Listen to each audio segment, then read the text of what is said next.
It's time to rip the cover off what really works to ditch addiction, depression, anger, anxiety, and all other kinds of human suffering. No, not sobriety. We're talking the F word here, freedom.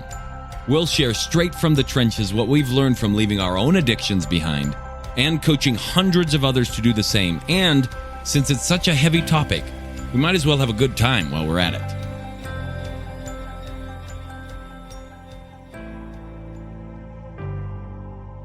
All right, welcome back to the Alive and Free podcast. Today, we're going to talk about happiness to a certain extent.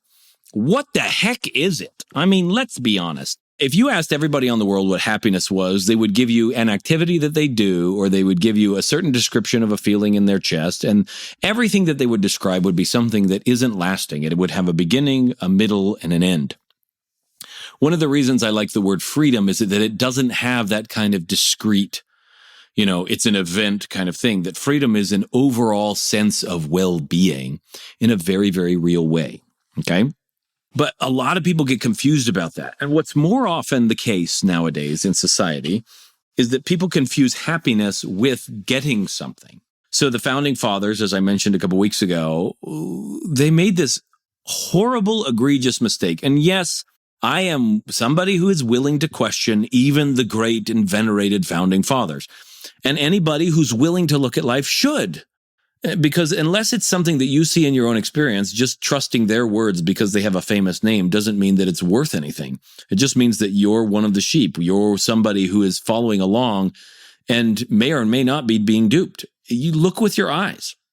So they did some great things, for sure, but they also did some not so great things.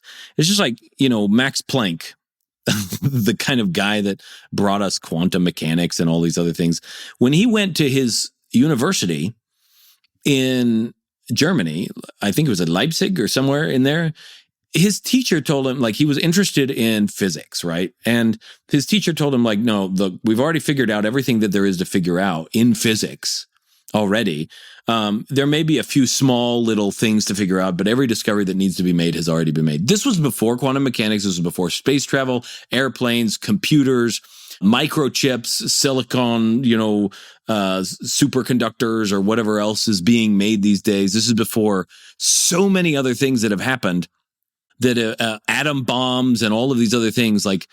This teacher and many of the people at the end of the 1800s, unfortunately, there was a certain hubris at the time, declared, we know the truth, the whole truth, and nothing but the truth. And, if you're coming up with something different, well, nothing else is going to be discovered. We already know everything.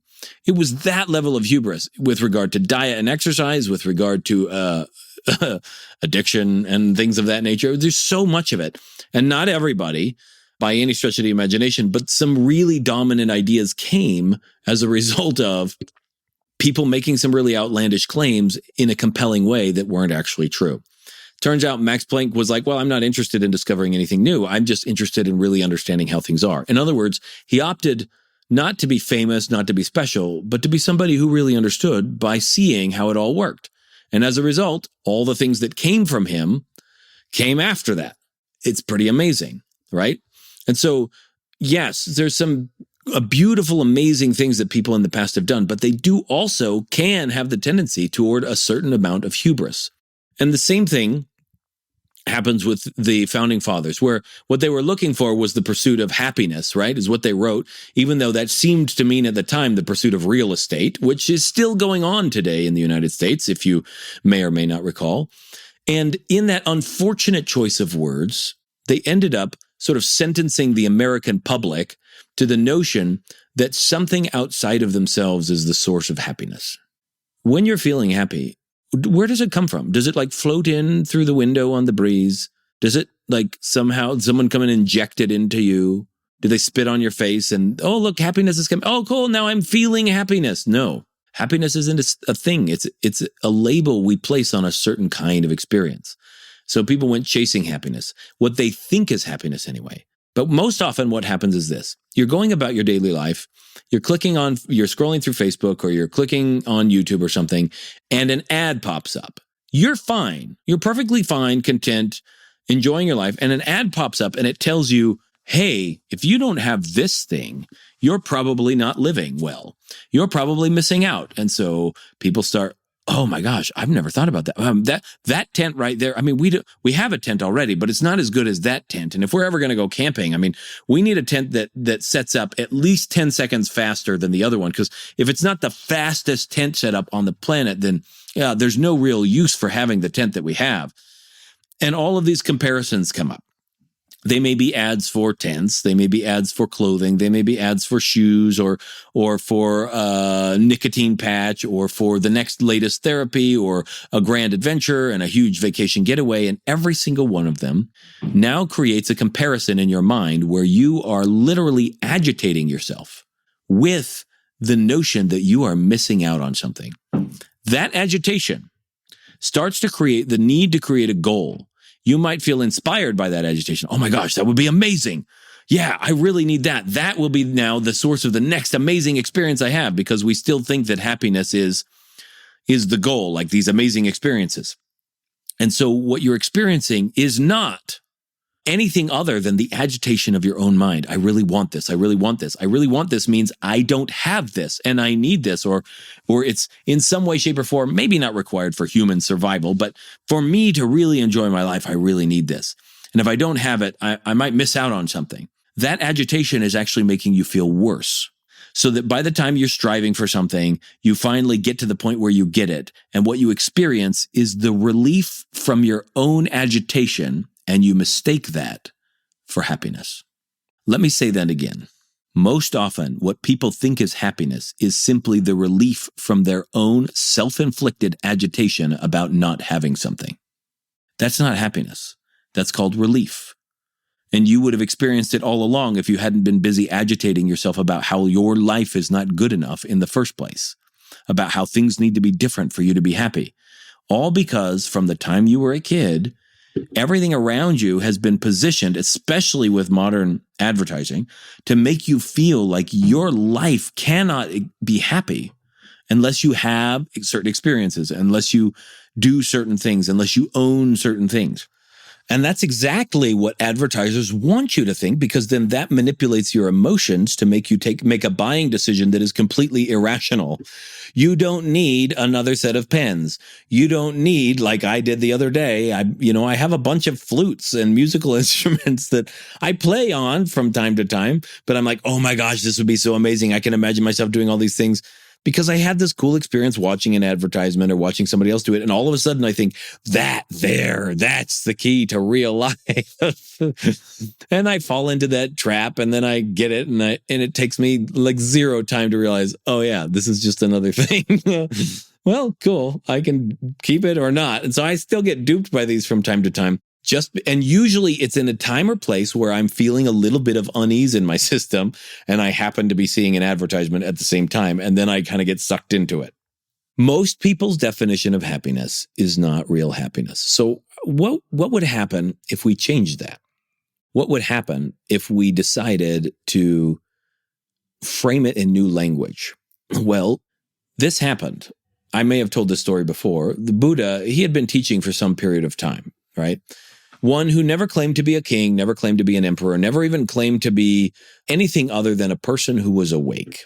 Not a dreamer, not somebody suffering his own illusions or his own delusions, but someone who was finally awake to reality. And when he woke up, he declared that just changed everything for him. So at some point in time, a farmer comes to him. He tells him, he'd been waiting for some time to have an audience with the Buddha. He sits down with him, and then he starts telling him about his life. He tells him about his farm and how it's great, but sometimes the seeds don't grow well and the crops don't grow well, or the weather is bad or something like that. He tells him that his family's great, his wife's wonderful, but sometimes, they have a hard time or they fight. His kids are great, but sometimes they're disrespectful. The weather's wonderful, but then sometimes it's not. His body feels great, but it's getting old and, aches and pains. And then he went on and on about the neighbors, about difficulties with pests and insects and all of these different things. And he gets to the end of it, and the Buddha looks at him and he tells him, I can't help you. And the guy's upset. What do you mean you can't help me? He says, every single one of those 83 problems that you just listed out, Everybody's got those. You're going to get old. You'll get sick. You'll die. Like everybody's going to do. Other people will die. The weather will change. Crops will sometimes have a hard time. All of these things are going to happen. There is nothing I can do to help you with any of those things. And the man's upset. Clearly, he's like, well, what good are you? I thought you were some great being that was supposed to help people with their suffering and their struggles and make it so that, all of that stuff went away. I thought you were teaching a path to no longer be struggling with these things. And the Buddha looked at him and he said, well, I can help you with the 84th problem then. He said, well, what's that? The 84th problem is the idea that you shouldn't have any of these problems. This is the opposite side of the puzzle of I need this other thing or I want this new thing. The opposite side is I shouldn't have the thing that I have, which also happens. In both cases, what is really happening is that a person is looking at their circumstances and deciding that even though life has made their circumstances the way that they are, and everything in the universe is still upholding those same circumstances, they've decided that they know better and that it should be different.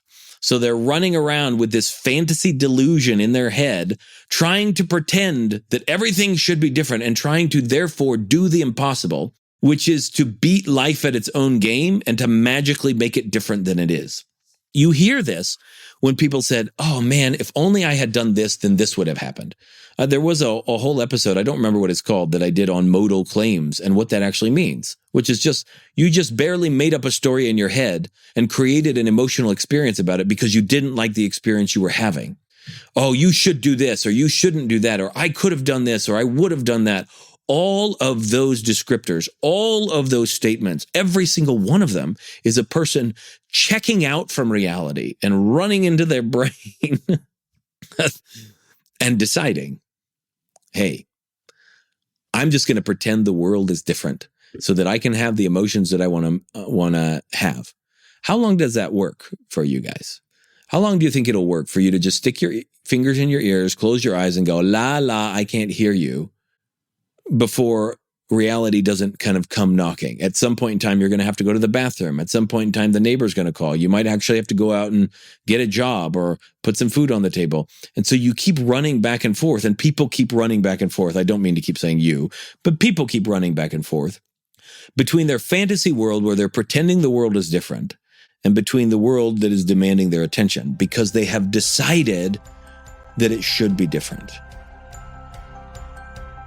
If you or someone you know is looking to drop the F-bomb of freedom in their life, whether that's from past trauma, depression, anxiety, addiction, or any other host of emotional and personal struggles, but they just don't know how or want some help doing it, head on over to thefreedomspecialist.com/feelbetternow and check out some of the things we've got in store for you, or book a call so we can look at your unique situation and get you the help that you're looking for. That first initial judgment, that self-agitation with things should be different. This isn't about laying down and surrendering. I've told this before, a long time ago. I don't know if I've mentioned it on the podcast. Some of these things I tell at retreats. A couple years ago, I was working with Martin Wheeler, who's a great Russian Systema practitioner and great martial artist all around. And I was having my very first private lesson with him. And he called some big refrigerator dude over. I mean, the guy was like, black belt in judo and, great martial artist in his own right. And also like 6'5" and 250 pounds and way bigger than me, by the name of Lance. Great guy.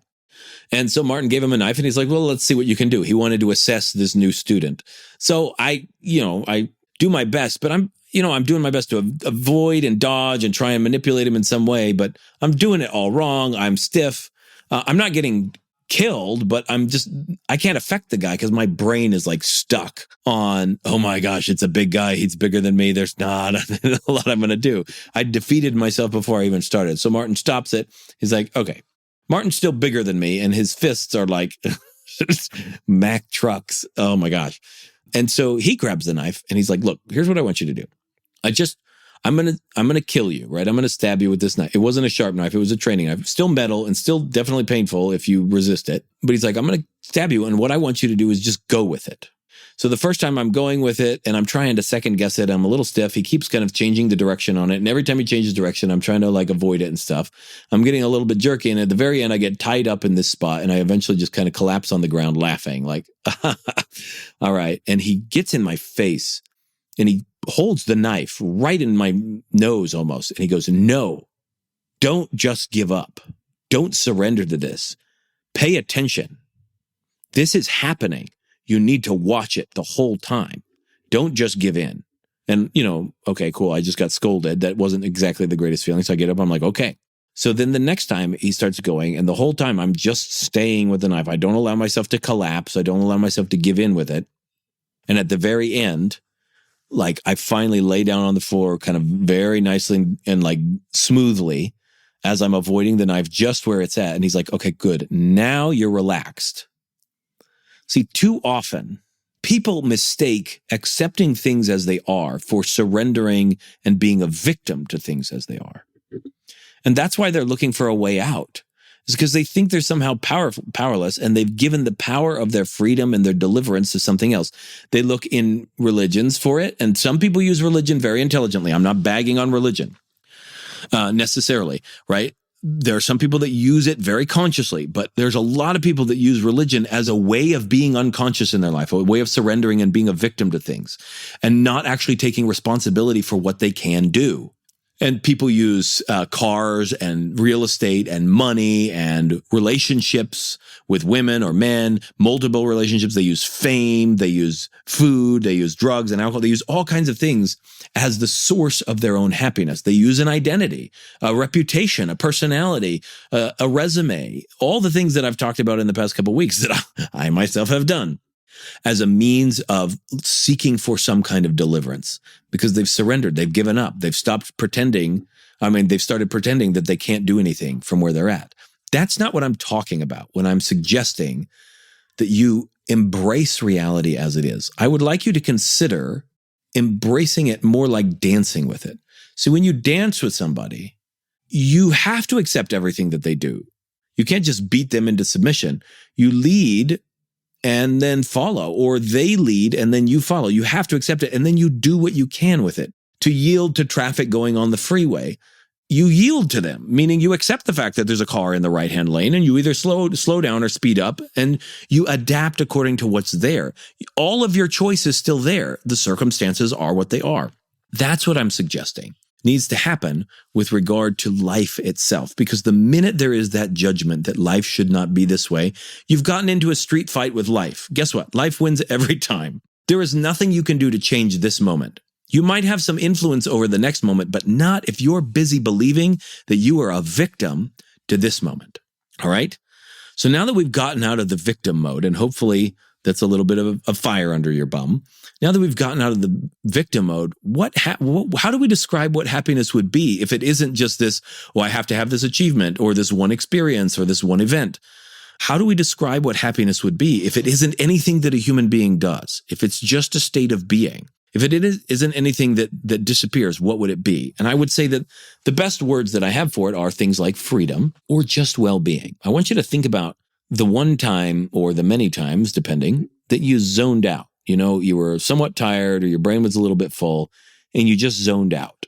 And if you've ever zoned out and then come kind of back to before you like focused on the room again, sound starts to change a little bit. The eyes blur, the eyes relax, and the body just gets to this place where you're just like, I'm just here.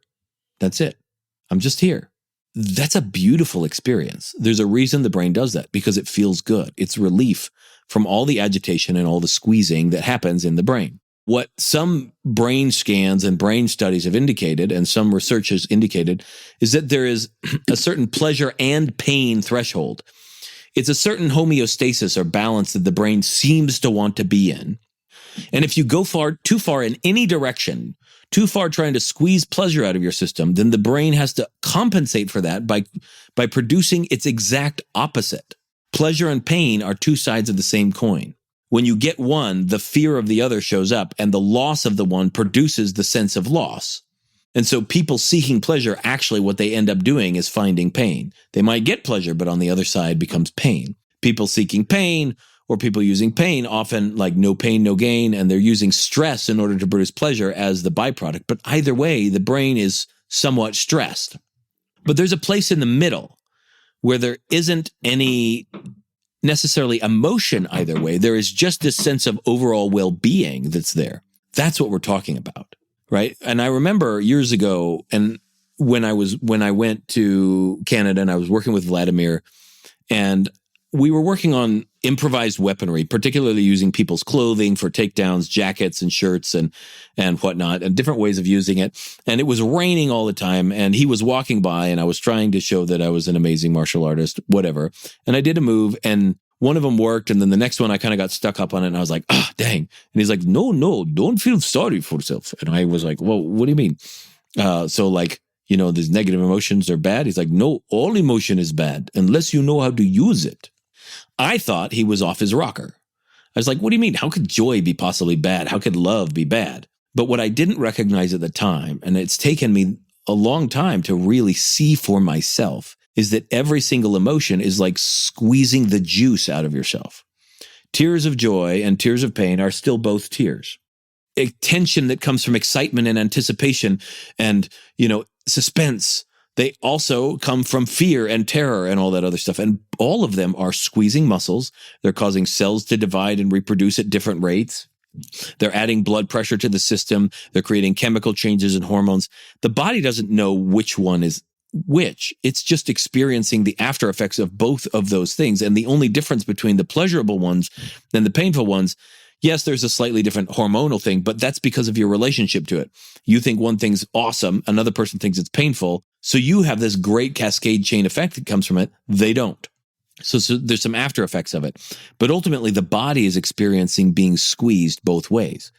When it's no longer being squeezed by your psychology and by the way that you're behaving, and your body is allowed to simply be, in other words, you're allowed to be a human being.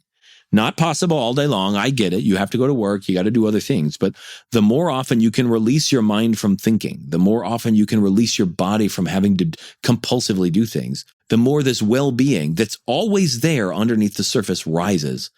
And it's an experience of utter freedom, utter release from all responsibilities, from the weight of all the psychology that's being created. That is what I would point to as happiness. But I like the terms freedom and well-being better because they aren't words that seem to come with events. They aren't words that seem to come with jumping up and down for glee all the time. They aren't words that seem to come with this unsustainable action that has to happen. They're just about being. And that's what I try to teach people how to do, is how to work with your system in such a way that the bulk of your day is just being gloriously dipped in this amazing ocean of well-being. And you will have happiness. But if we're talking about it like an ocean, the ocean is made of well-being instead of stress or pain. You have the ocean of well-being. And then if the waves heave, it's the ocean of well-being that's heaving, whether they be heaving in frustration or joy or whatever else that needs to be marshaled in the moment, because anger can be very useful sometimes. But it's really just, if you take that anger and you turn it just a degree, it's just a certain level of physical intensity, and that's very useful. So if there's an intensity that comes to the ocean or a placidness that comes to the ocean, it's still just an ocean of well-being. That's what we want to build in your life and in everybody's life. Because if the world today were bathed in an ocean of well-being, how many wars would stop? How many world leaders, if they were feeling incredible? Right now, they're emotional creatures. They're reactive. They're compulsive. And when you have a person that is being governed by their emotions, it's dangerous, because when you empower them with technology and armies and nations and powers and wealth, then because they're compulsively reacting, they can do so many horrible things. But when a person is stable emotionally, then when you empower them with those things, what good can they do? So let's go out this week. Let's do what we can to start to lay the foundation for the world to be living in an ocean of well-being, instead of mistaking their lives for being the purpose of their life is pursuing happiness. That's not the case at all. Your life is designed to be fueled by well-being, by what people think is happiness, by total well-being. That's the fuel of life. And when you're there, other things that humans have never dreamed of are possible. And that's probably where all the legends from the past have come from, is pockets in time where societies managed to live fully on. in well-being. And that's where you'll find altruism. That's where you'll find selflessness. That's where you'll find all kinds of possible advances, sure, in technology, but more often in human well-being. And if you need help with that, obviously, we have some things that we can help with. You can go to thefreedomspecialist.com and check those out. But this week, look at all the places where you are agitating yourself about not having something. Look at all the times in your life where you've gotten the thing and then later been upset about it, like later been like bored with it and the newness of it wore off. Those are indications that what you thought was happiness or you thought was going to be happiness was really just a relief from your own agitation. And I hereby give you permission to stop agitating yourself for good. And that's it for today's Alive and Free podcast. If you enjoyed this show and want some more freedom bombs landing in your earbuds, subscribe right now at wherever you get your podcasts from. And while you're at it, give us a rating and a review. It'll help us keep delivering great stuff to you. Plus, it's just nice to be nice.